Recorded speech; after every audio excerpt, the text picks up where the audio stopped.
கலங்கரை சொந்தங்களுக்கு அன்பு வணக்கம். இன்று நம்மோடு நேர்காணலில் இணைந்திருப்பவர் மூத்த பத்திரிகையாளர் திரிசக்தியார் அவர்கள். வணக்கம் சார். வணக்கம்மா, சொல்லுங்க. நலமா இருக்கீங்களா சார்? நல்லா இருக்கேன், சொல்லுங்க சார். இப்போ ராகுல் காந்தி அவர்களை குண்டுகட்டாக கைது செய்து கொண்டு போயிருக்காங்க. இந்த நீட்டு இந்த போராட்டத்துக்கு ஆதரவு தெரிவிச்சதால அடிச்சும் இருக்காங்க அப்படின்னு சொல்லப்படுது. மூக்குல இருந்து ரத்தம்லாம் வந்திருக்கு அவருக்கு. ஸோ ஒரு கூட்டணி கட்சி தலைவர், ஒரு தேசிய தலைவராக இருக்கக்கூடியவருக்கு இந்த ஒரு நிலைமை ஏற்பட்டிருக்கு. ஒரு கண்டன அறிக்கை வெளியிட்டிருக்கலாம் பாஜக அரசை எதிர்த்து. ஆனா விஜய் மௌனம் சாதிக்கிறார். என்ன காரணம் இருக்கும் சார்? இல்லை, அது என்னங்க, மூக்கில் லேசாக கீரல் பட்டுடுச்சு. அது 4 பேர் தூக்கிட்டு போகும்போது கீரல் பட்டுடுச்சு. அது ஒரு பெரிய விஷயமா? அவருக்கு தனியாக இதை பெருசுப்படுத்தாதீங்க. அவருக்கு தனியாக ஒரு ஷோ போட்டு ஜனநாயகன் காமிச்சா சரியாக போயிடும். உற்சாகமாக ஆகிவிடுவார். அவ்வளோதான். எல்லாத்துக்குமே இதான் வைத்தியம். நாட்டில் உள்ள எல்லா பிணிகளுக்கும் எல்லா பிரச்சனைகளுக்கும் ஜனநாயகன் பார்த்தால் பிணிகள், அதாவது பிரச்சனைகள் தீர்ந்துவிடும். சார், இப்போ டிவிகேக்கு எதிராக காங்கிரஸே திரும்ப மாட்டாங்களா சார்? இந்த மாதிரி ஒரு இக்கட்டான சூழ்நிலையில ஒரு கூட்டணி துணையாக ஆதரவு தெரிவிக்கல அப்படின்னும் போது அவங்களே ஆட்சி கவிழ்ப்புக்கு எதிராக மாற மாட்டாங்களா? நீங்கள் சொல்கிறதெல்லாம் பார்த்தா தமிழ்நாடு காங்கிரஸ்காரர்களுக்கு ஏதோ ரோஷமெல்லாம் இருக்குதுன்னு நீங்கள் மனசுக்குள்ளே நினச்சிக்கிட்டு இருக்கீங்க போல இருக்குது. நான் இல்லைன்னு சொல்லலாமா? நான் சொல்கிறது அப்படி நீங்கள் ஒரு எண்ணம் இருக்குது போல இருக்குது உங்களுக்கு. தமிழ்நாடு காங்கிரஸ்காரர்களுக்கு இந்த மாதிரி ரோஷம், தைரியம், துணிச்சல் சீமான் மாதிரி பேசுறீங்க இல்லைங்க, அப்படிலாம் இருக்குன்னு நீங்கள் நினச்சிக்கிட்டு இருக்கீங்க. வாழ்க. உங்களுடைய எண்ணத்தை நான் மறுத்து பேசி எதுவும் சொல்லிடக்கூடாது. அந்த மாதிரிலாம் ஒரு எண்ணம் உங்களுக்கு இருக்குது. நம்மளுடைய கற்பனை தானே. நம்ம இப்படி அவங்க இப்படி இருக்கணும் நம்ம நினைக்கிறோம். எல்லாரும் வாழ்க்கையில் அப்படி இருந்துருது இல்லை. நம்ம சொந்தக்காரங்களோ நம்ம வீட்டில் இருக்கிறவங்களோ இப்படி இருந்தால் நல்லா இருந்திருக்குமே, இப்படி பேசியிருந்தா நல்லா இருந்திருக்குமே அப்படின்னு நம்ம நினைக்கிறோம். ஆனால் இயல்பு வாழ்க்கையில் அப்படி நடக்கிறது இல்லை. அது மாதிரி தமிழ்நாடு காங்கிரஸ்காரர்களுக்கு ரோஷம் நீங்கள் அந்த சமயத்தில் எல்லாரும் அமைச்சர்கள்லாம் அங்கே போய் உட்காந்து பேசிட்டு இருந்தீங்க. ராகுல் காந்திக்கு ஆதரவாக ஒரு ஸ்டேட்மெண்ட் யாரும் விடலை, முதல்வர் அவர்களும் பேசவில்லையே அப்படின்னு கேட்டுருவார். அதுவும் புதுசாக மாணிக் தாக்கூர் வேறு சமீபத்தில் தலைமை பொறுப்பேற்று இருக்கிறார் தமிழ்நாட்டில். அவர் மற்றவர்களிடையே வித்தியாசமாக இனிமேல் காங்கிரஸை ஒருங்கிணைத்து நடத்துவேன்னாரு. அவருக்கும் ரோஷம் விடும் என்று நீங்கள் நினைத்திருந்தால் அதற்கு அவர்கள் எப்படி பொறுப்பாவார்கள்? நீங்க உங்களுடைய கற்பனை வளத்திற்கு அவர்கள் எப்படி பதில் சொல்ல முடியும்? சரி, கூட்டணி கட்சி தலைவர்களை விடுங்க சார். சிஜேபி அதாவது காக்ரோச் ஜனதா பார்ட்டி அவங்க அமைப்பு தான் சேர்ந்து இந்த போராட்டத்தை நடத்துறாங்க. அதுல இருக்கக்கூடிய மாணவர்கள் பல பேர் கேள்வி எழுப்புறாங்க. விஜய், நீங்க எங்களை போன்ற மாணவர்கள் ஓட்டு போட்டுதான் நீங்க ஆட்சிக்கு வந்திருக்கீங்க. இந்த போராட்டத்துக்கு ஒரு ஆதரவு தெரிவிங்க. அதாவது ரியல் ஹீரோ அவர் சோனம் அவர் போராடிட்டு இருக்காரு. ஸோ ரியல் ஹீரோவா நீங்க ஏன் வாய் திறக்க மாட்டேங்கிறீங்க அப்படின்னு சொல்லி கடும் கோபத்தை வெளிப்படுத்தி இருக்கிறாங்க. மேலும் அங்க இருந்த போராட்டம், அந்த போராட்டத்தின் அந்த கோப வெளிப்பாடு இங்க சென்னையிலும் தமிழ்நாட்டிலும் வெடித்திருக்கு மிகப்பெரிய அளவுல அப்படின்னும் போது மோடிக்கு நடந்தது நாளைக்கு விஜய்க்கு நடக்காதா அப்படின்ற ஒரு கேள்வி இருக்கு சார். அங்கதான் உங்களுக்கு நீங்க சரியா புரிஞ்சுக்கல. இப்போ எனக்கு கிடைத்த தகவல்களின்படி திமுக அங்கே மத்திய அரசுக்கு எதிராக ஜந்தர் மந்தரில் மோடி அரசுக்கு எதிராக எப்படி ஒரு மிகப்பெரிய போராட்டம், அந்த போராட்டத்தில் அந்நிய சக்திகள் ஈடுபடுவதாக சொல்கிறார்கள். ஏன்னா அதில் உள்ள தலைவரான இந்த திப்கே எல்லாருக்கும் நான் வழக்கறிஞர்களுக்கு எத்தனை பேருக்கு வேணாலும் நான் ஃபண்டிங் பண்ணுறேன்னு சொல்கிறாரு. ஆனால் அவர் ஒரு நடுத்தர குடும்பத்தை சேர்ந்தவர் என்னும்போது அவருக்கு எங்கேருந்து ஃபண்டிங் வருது? அதே மாதிரி இந்த மத்திய அரசை எதிர்த்து அந்த சோனம் வாங்சுக் அவர்களை ஆதரித்து இது ரீல்ஸ் போட்டால் 50,000 ரூபா, இது போட்டால் பேர் என்ன, ட்விட்டரில் பதிவு போட்டால் 20,000 ரூபான்னு கொடுக்குறாங்கன்னு சொல்லி பரவலாக சொல்கிறார்கள். அது உண்மையாக இருந்தால் யார் இந்த பணத்தை கொடுக்கிறார்கள் என்பது அது இந்தியாவிற்கு எதிரான. ஏன்னா அதில் அந்த சிஜேபி என்கிற இதில் ஃபாலோயர்ஸ் 2 கோடி பேருக்கு மேலே. அதில் ஏறத்தாழ 80 லட்சம் பேர் பாகிஸ்தானில் இருக்கிறார்கள், பங்களாதேஷில் இருக்கிறார்கள். இது நிரூபிக்கப்பட்ட ஒரு சான்று. அப்போ இது நிச்சயமாக ஏதோ வெளியிலிருந்து ஒரு சக்தி தூண்டுதல். அதனால் நம்ம இந்த நீட்டு தேர்வில் உள்ள குறைபாடுகளை களைய வேண்டும் என்கிற நிலைப்பாட்டை நம்ம கொச்சைப்படுத்தலை. கண்டிப்பாக அதில் என்ன செய்யணுமோ போராட்டத்தை இந்த விரோதிகள் பயன்படுத்த யாரோ மாணவர்களின், ஏன்னா இதில் இப்போ பார்த்தீங்கன்னா ஒரு 115 காவல்துறை உயர் அதிகாரிகள் உட்பட 115 பேர் இரத்த காயம் அடைந்திருக்கிறார். போராளிகள் போராட்டக்காரர்கள் ஒரு 60 பேர். நம்ம அதனால் 600 பேர் வரணும் காயம் அப்படின்னு சொல்லலை. 115 பேர் அப்படின்னு சொன்னால் கொஞ்சம் அடக்கி வாசித்திருக்கிறார்கள் என்று அர்த்தம். நார்மலாக பார்த்தீங்கன்னா ஒரு போலீஸ்காரர் மேலே ஒரு கல்லெடுத்து அடித்து ரத்தம் வந்துடுச்சுன்னா அவர்கள் வெகுண்டு எழுவார்கள். அப்படியே வந்து அடித்து ஒரு பெரிய ஒரு கலாட்டா பண்ணிடுவாங்க. ஏன்னா அது வந்து எப்போவுமே அது ஒரு சைக்காலஜி. போலீஸ்காரனை அடிக்கிறத நம்ம அப்படியே விட்டுட்டோம்னா போலீஸ்காரன் அந்த காக்கி சீருடை பேரில் உள்ள பயம் போயிடும் அப்படின்னு. ஏன்னா அது ஓரளவுக்கு உண்மையும் கூட. காக்கி சட்டையை அவர்கள் அவிழ்த்து சாதாரண உடைக்கு மாறிவிட்டால் அவர்கள் நம்மை போன்ற ஒரு மனிதர் தான். அந்த அவர்களுக்குள்ள அந்த அதிகார பாவனையே அந்த சீருடை தான். அந்த மாதிரி வரக்கூடிய ஒரு சூழ்நிலையில் அது சரி, அது அங்கே உள்ள அரசியல் அது அது அது அது எப்படி அவர்கள் வந்து கையாளுகிறார்கள் இப்போ அடுத்த சில நாட்களில் தான் தெரியும். பாராளுமன்றம் நடந்து கொண்டிருக்கிறது. பாராளுமன்றம் நடக்க விடாமல் எதிர்க்கட்சிகள் அமளி செய்கின்றன. இது எப்படி சமாளிக்க போகிறார்கள் பார்ப்போம். தமிழ்நாட்டில் இப்படி ஒரு போராட்டத்தை இதே மாதிரி திமுக திட்டமிடுகிறது அப்படின்னு ஒரு தகவல் வருது. ஏன் பண்ணக்கூடாது அப்படின்னு சொன்னால், இப்போ உதாரணமாக இப்போ நீங்கள் சொன்னீங்க அருணாச்சலம் என்ற ஒருவர் தூத்துக்குடி இதில் லாக்அப் பண்ணுறோம். இது 3வது ஒரு 10 நாளில் பார்த்தீங்கன்னா முதல்ல சபரிவர்மன் ஏதோ 10 பாக்கெட்டோ 3 பாக்கெட்டோ பான்பராக் வித்தாருன்னு சொல்லி அவர் 19 இடத்துல காயம், 3 இடத்துல எலும்பு முறிவு அவர். ஆனால் குட்கா வழக்கில் வந்து ஒரு டிஜிபி, ஒரு கமிஷனர் ஆஃப் போலீஸு, ஒரு அமைச்சர், இவங்கெல்லாம் வந்து இன்வால்வ்டு. இன்னும் கேஸ் நடந்துக்கிட்டு இருக்கு. அதிமுக ஆட்சியில் நடந்தது. அந்த அமைச்சரை வந்து இங்கே ரொம்ப அவசியமாக தாவேகாவில் இணைத்து கொண்டு அவரும் மலம் வந்து கொண்டிருக்கிறார். ஆக 4 பாக்கெட்டோ 5 பாக்கெட்டோ விற்றா வந்து லாக்அப் மரணம். நம்ம அதுக்காக மற்றவர்களுக்கு லாக்அப் மரணம் வரணும்னு நம்ம சொல்லலை. அவர்களுக்கு அது தண்டனை. ஆனால் அமைச்சர் அளவில் இருந்தால் அவர்களை தாவேகாவிற்கு வந்து வெற்றிலை பாக்கு வைத்து அழைத்து வந்து அவர்களுக்கு இடைத்தேர்தலில் நிற்க வைத்து அவர்களை மறுபடியும் மந்திரியாக்கி அழகு பார்ப்பது தான் தாவேகாவின் தூய சக்தி. இதுதான் நம்ம கேள்வி. இந்த மாதிரி சூழ்நிலையில் அப்போது திமுக ஒரு போராட்டம் செய்கிறது என்றால் செய்யலாம், செய்யக்கூடாதுன்னு நம்ம சொல்லலை. செய்வதற்கு இவர்களே வழிவகுத்து கொடுக்கிறார்கள். 3 லாக்அப் டெத். ஒரு பக்கம் அதாவது மகளிர் உரிமைக்காக ஒரு போராட்டம் ஒரு பக்கம் நடக்குது சார். விவசாயிகள் ஒரு பக்கம் போராடுறாங்க. இன்னொரு பக்கம் மாணவர்கள் இப்போ வந்து ஆங்காங்கே போராட ஆரம்பிச்சிட்டாங்க. சென்னையிலேயே அதிக போராட்டங்கள் கையில் எடுத்துட்டாங்க. இன்னைக்கு கூட சைதாப்பேட்டில் அமீர் அவர்கள்லாம் கலந்து கொள்ள இருந்தது. ஆனால் அந்த போராட்டம் எந்த அமீருங்க? அந்த இவரா, இந்த ஜாஃபர் சாதிக்கோட சேர்ந்து ஏதோ படம் எடுத்தாருன்னு சொன்னாங்களே, அந்த அமீரா? ஓ சரி சரி. இல்லை, நான் காதல் அமீன் காதல் விழுந்தது அதனால. சரி சரி. அவரெல்லாம் கலந்துக்க இருந்தது. அந்த போராட்டத்தை வந்து அதை கலைச்சிட்டாங்க சார். ஸோ இப்போ வந்து இது தீவிரமா இங்க வந்து உருப்பெறுது. இதற்கு திமுக சொல்லுது நாங்க வந்து போர்வாலை தூக்கிட்டு முன்னாடி நிற்போம் அப்படின்னு சொல்லுது. நீட்டு வினாத்தாள் கசிவுக்கு எதிராக. இல்லை, அவங்க வந்து அவர்களுக்கு அந்த தகுதியும் உரிமையும் அவர்களுக்கு நிச்சயமாக இருக்கிறது. ஏன்னு கேட்டால் 2013 முதல்ல நீட் தேர்வை அறிமுகப்படுத்தியதே யூபிஏ அரசு தான், காங்கிரஸ் அரசு தான். அப்பொழுது அதில் கையெழுத்திட்டது, அந்த உத்தரவில் வந்து அரசு உத்தரவில் கையெழுத்திட்டது திமுகவை சேர்ந்த யூபிஏ அரசில் இருந்த சுகாதார இணை அமைச்சரான திமுக சேர்ந்த காந்தி செல்வன். அப்போ நீட் தேர்வுக்கு எதிராக அவங்க போராட்டம், நீட் தேர்வு முதலாக நீட் தேர்வை எதிர்த்து போராடியது திமுக தான் ஸ்டாலின் அவர்கள் சொல்றது. இது எவ்வளவு சீரியஸாக சொல்கிறார் பாருங்க. அதுதான் பாருங்க. அவர் நீங்கள் என்னமோ ஜனநாயகனை போய் பார்க்குறீங்க, எல்லாரும் போய் அமைச்சர்லாம் போய் பார்க்குறாங்க, விஜய் சூப்பராக நடிச்சிருக்காருன்னு. எங்கள் ஐயா ஸ்டாலின் பாருங்க, கொஞ்சம் கூட வந்து ஒரு எவ்வளோ பெரிய காமெடியை வந்து முகத்தை எவ்வளோ சீரியஸாக வச்சுக்கிட்டு சொல்லியிருக்காரு பாருங்க. கையெழுத்து போட்டது காந்தி செல்வன், திமுக காங்கிரஸ் அரசு. அதில் அவரோட போட்டி போட்டுக்கொண்டு ஆஸ்கர் விருதுக்கு வந்து ஸ்டாலின் அவர்களா இல்லை ப. சிதம்பரம் ஐயாவான்னு பார்த்தா ப. சிதம்பரம் சொல்கிறாரு.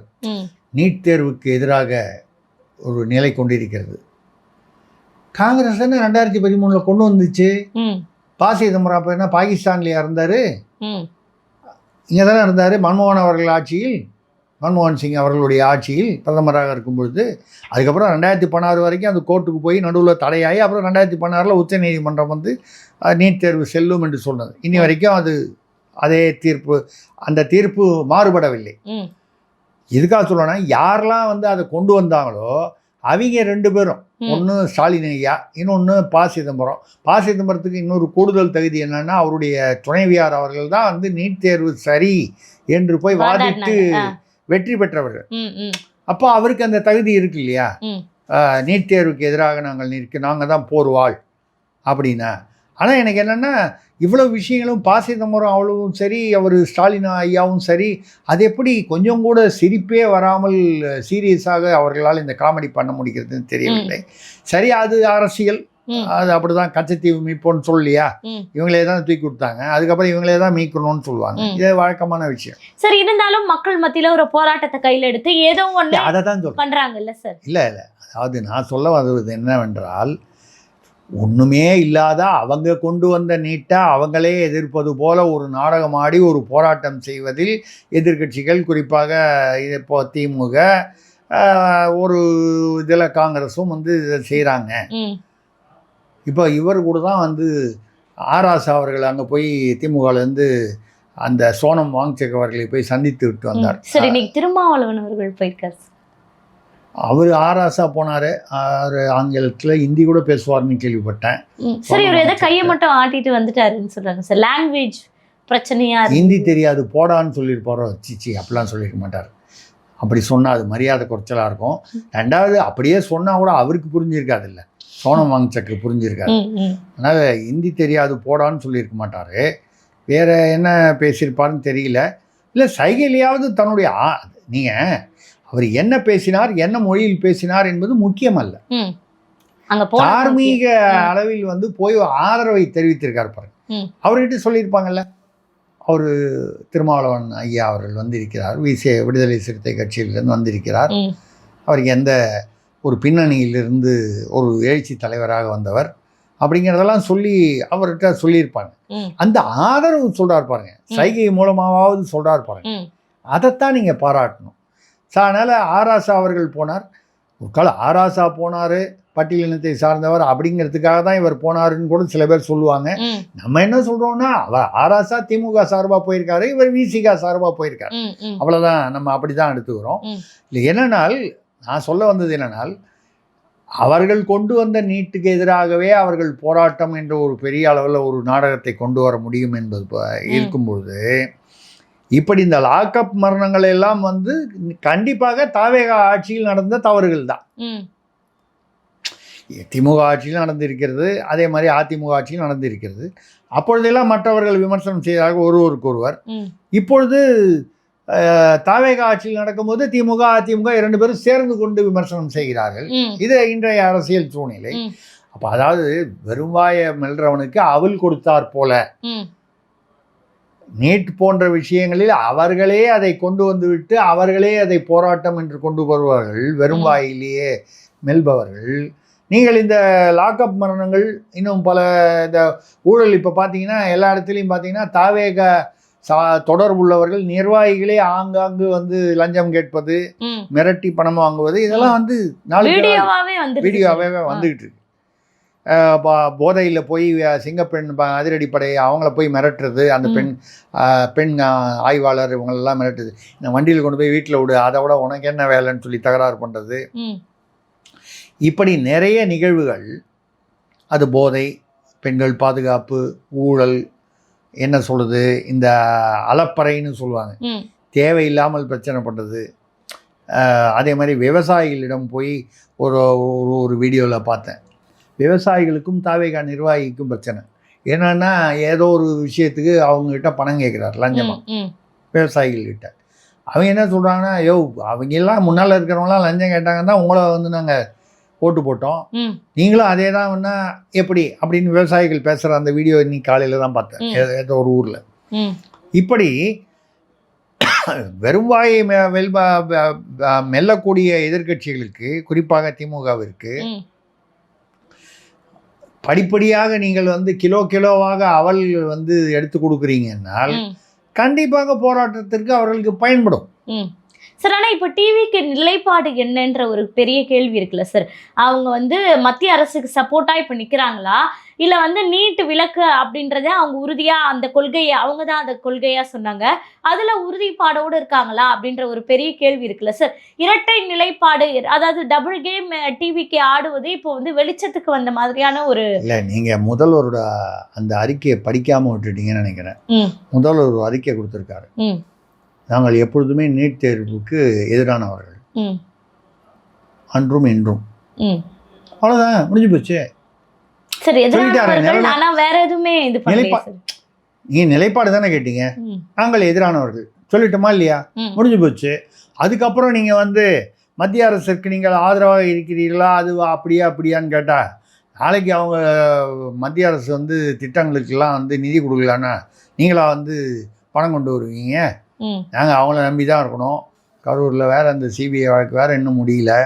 பல நீங்கள் சிக்கல்களை புரிந்து கொள்ளவே மாட்டேன். நீங்கள் வந்து ஒரு முதல்வர்னா முதல்வர் வந்து ஏதோ அவர் பாட்டில் இப்போ கொள்கை அப்படி இப்படிலாம் செயல்படணும்னு எதிர்பார்க்குறீங்க. அது கொள்கையெல்லாம் கொத்தவரங்கெல்லாம் இருக்கட்டும், சூழ்நிலைன்னு ஒன்று இருக்குல்ல, நம்ம சுற்றுச்சூழல்லாம் பல விஷயங்கள் இருக்குல்ல, இது எல்லாத்தையும் அனுசரித்து போகணும்.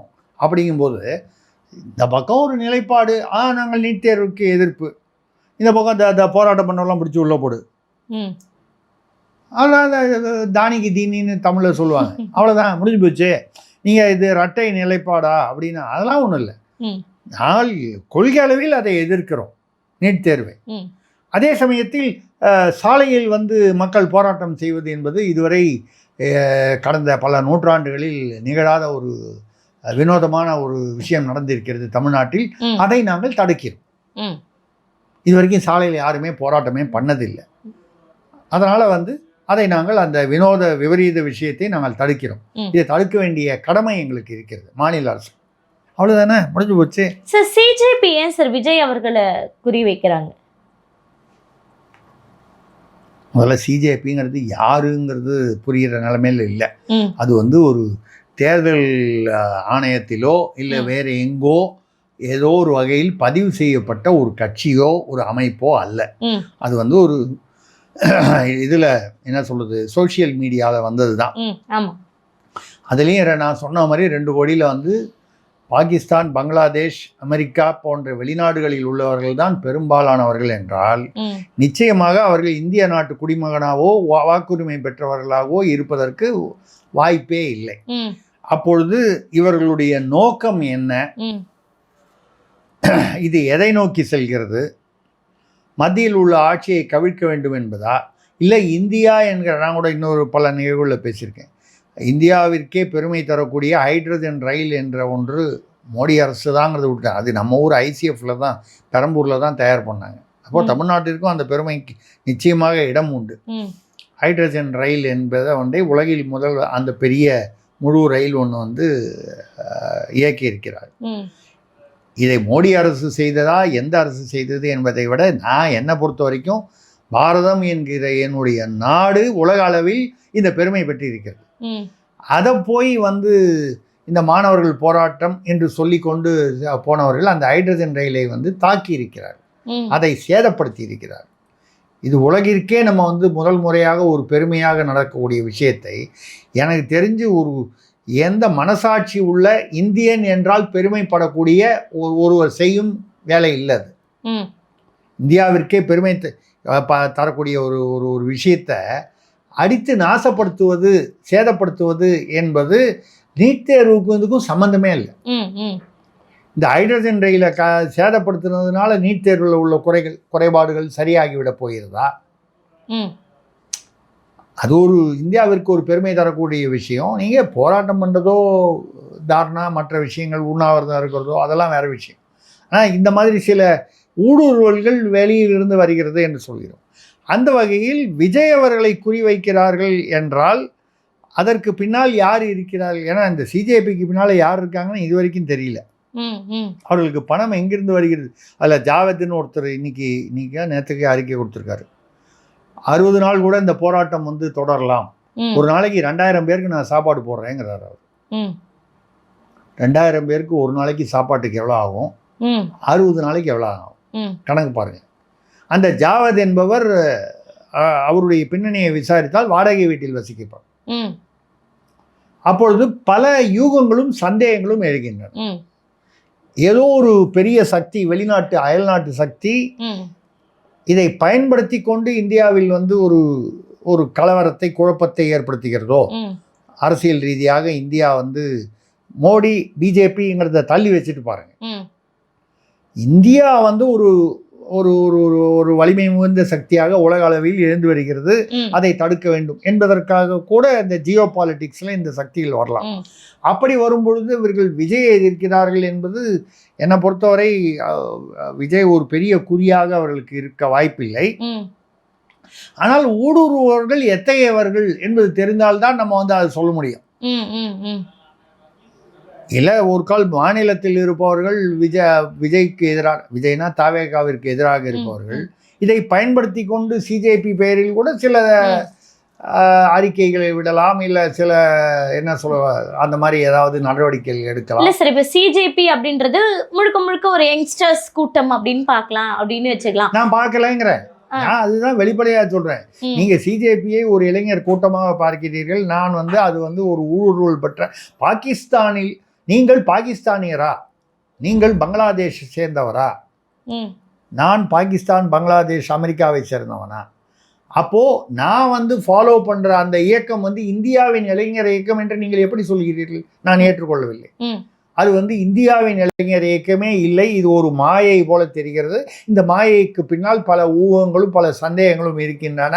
இந்தியாவின் இறையாண்மைக்கு எதிராக சில சக்திகள் இருக்கின்றனவோ என்ற ஒரு உணர்வு இருக்கிறது. அப்படி இருக்கும் பொழுது நான் என்ன சொல்கிறேன்னா, இதை பயன்படுத்தி சிஜேபி என்ற பெயரை பயன்படுத்தி கொண்டு யார் வேண்டுமானாலும் செயல்படலாம். அது ஏன்னா சிஜேபி ஆஃபீஸ் எங்கே இருக்கு, போயிருக்கீங்களா? இல்லை சார். எங்கே இருக்குன்னு தெரியுமா? ஹெட் குவார்ட்டர்ஸ் எங்கே இருக்குது இந்தியாவில்? எங்கேயாவது ஒரு இடத்துல ஒரு அலுவலகம்னு போட்டு அவங்க ஒரு அமைப்பு வச்சிருக்காங்களா? இல்லை, சமூக வலைத்தளங்கள்ல ஆரம்பிச்ச இந்த இது சமூக வலைத்தளங்களில் வந்தா கூட சரி. இப்போ வந்து ஒரு ஆட்சி அமைக்கணும்னு வரும்போது சமூக வலைதளம் மூலமாகவே ஆட்சியை நடத்திவிடும். சோசியல் மீடியா மூலமாக மக்களை மனதை வென்றார் விஜய்னு சொன்னா கூட ஆட்சி புரியணும்னு வரும்போது நேரம் தானே வர வேண்டியிருக்கு. அதான் சார், இந்த கனெக்டிவிட்டியை தான் சார் பார்க்க வேண்டியதா இருக்கு. இப்போ எப்படி இந்திய அரசாங்கத்தை வந்து நீங்க சொல்வது போல ஏதோ ஒரு விரோதிகள் குறிவைக்கிறார்களோ, அதே போல தமிழ்நாட்டு அரசாங்கத்தையும், ஏன்னா வந்து திடீர்னு ஒரு மாய சக்தி போல தானே விஜய் ஆட்சிக்கு வந்தாரு. அதை எதிர்ப்பவர்கள் யார் என்பது அவர்களுடைய முழு அடையாளமும் தெரிந்தால்தானே வந்து நோக்கம் எது என்று உங்களால் சொல்ல முடியும். இப்ப விஜய் அவர்களை எதிர்ப்பது என்பது அவர்களுடைய நோக்கமா, இல்லை இந்தியாவில் தமிழ்நாடு உட்பட பல இடங்களில் குழப்பங்களை ஏற்படுத்த வேண்டும், அப்படி ஏற்படுத்த வேண்டும் என்று நினைக்கும் பொழுது இங்கே எல்லாரும் தான் ஜனநாயக தியேட்டரில் வேடிக்கை பார்த்துட்டு இருக்காங்க, இங்கே குழப்பம் ஏற்படுத்துவது சுலபம் என்று நினைத்து கூட வந்திருக்கலாம். குழப்பம் ஏற்படுத்தணும்னு நினைக்கும் போது அதற்கான அழகான சூழ்நிலையை ஒரு தங்கத்தட்டில் வைத்து கொடுப்பது போல் எல்லாரும் ஜனநாயகன் தியேட்டரில் உட்கார்ந்துருக்காங்கன்னால், இந்த சமயத்தில் இந்த கேள்வியை கேட்டால், கேள்வி கேட்டு யார் கேட்கிறார்கள் என்பதை விட கேள்விதான் முக்கியம்.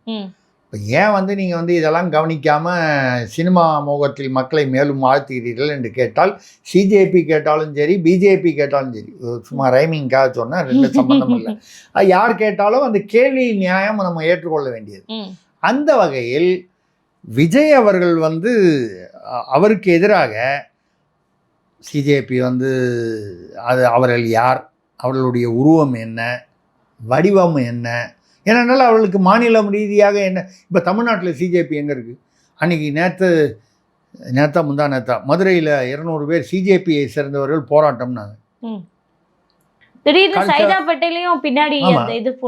சிஜேபின்னு எங்கே இருக்குது? தமிழ்நாட்டில் சிஜேபி தலைவர் யார் சொல்லுங்கள்? இல்லை, தமிழ்நாட்டில் யாராவது பேர் சொல்லுங்க. தலைவரே இல்லாமல் ஒரு இயக்கம் செயல்பட முடியுமா? ஒரு ஒரு ஒரு வழிகாட்டுதலே இல்லாமல் இன்னைக்கு சைதாப்பேட்டில் நம்ம எல்லாரும் மீட் பண்ணுறோம், போராட்டம் பண்ணுறோம் இப்படின்னு சொல்கிறதுக்கு ஒருத்தர் வேணும்ல, அவர் தானே தலைவர், வழிகாட்டின்னு சொல்லுவோம். அப்படி இல்லாமல் திடீரென்று தனித்தனி மனிதர்கள் எல்லாரும் வந்து சைதாப்பேட்டையில் போய் நின்று பார்ப்போம், ஒரு போராட்டத்துக்கு இடம் இருக்கா பார்ப்போம், இடம் இருந்தால் போராடுவோம் அப்படின்னா நம்பும்படியாக இல்லை. இதற்கு பின்னால் ஏதோ ஒரு மாய சக்தி இருக்கிறது. தூய சக்தின்னு வந்ததே நமக்கு தாக்கு பிடிக்கலன்னோ, மாய சக்தி வேற நம்ம டீல் பண்ண வேண்டியிருக்கு. அந்த மாதிரி சொல்லும்போது நான் என்ன சொல்கிறேன்னா, இந்த சிஜேபி யாருங்கிற அடையாளம் தெரியல. ஆனால் சிஜேபி என்ற பெயரில் குழப்பங்கள் அதிகமாக வரும்பொழுது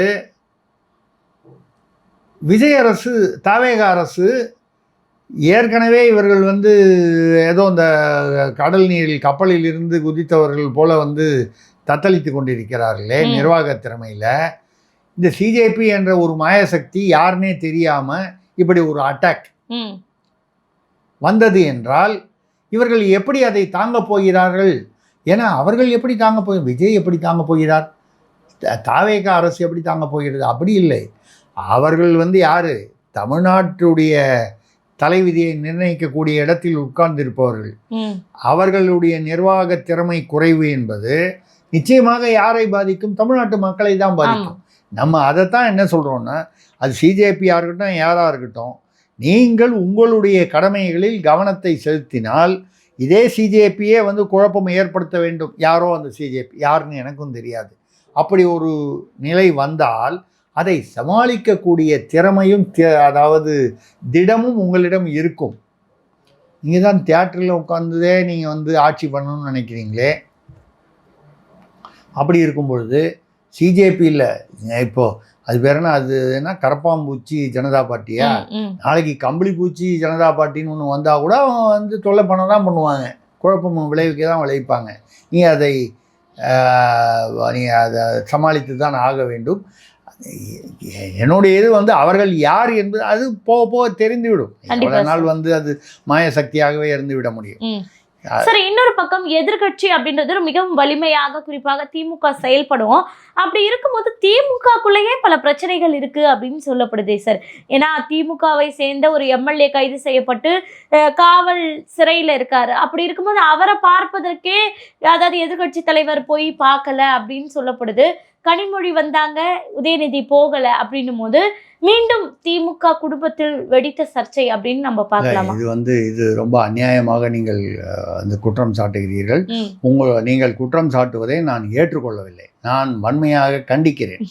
நீங்கள் வந்து உதயநிதி அவர்கள் சென்று பார்க்கவில்லை, கனிமொழி அவர்கள் சென்று பார்த்து விட்டார்கள் என்று சொல்லும் பொழுது ஏதோ வந்து சிறைப்பட்டவர் வந்து கனிமொழி அணியை சேர்ந்தவர், அதனால் உதயநிதி வந்து சென்று பார்க்கவில்லை என்பது போல நீங்கள் ஏதோ கொஞ்சம் ஒரு பொடி வைத்து பேசுகிறீர்கள்.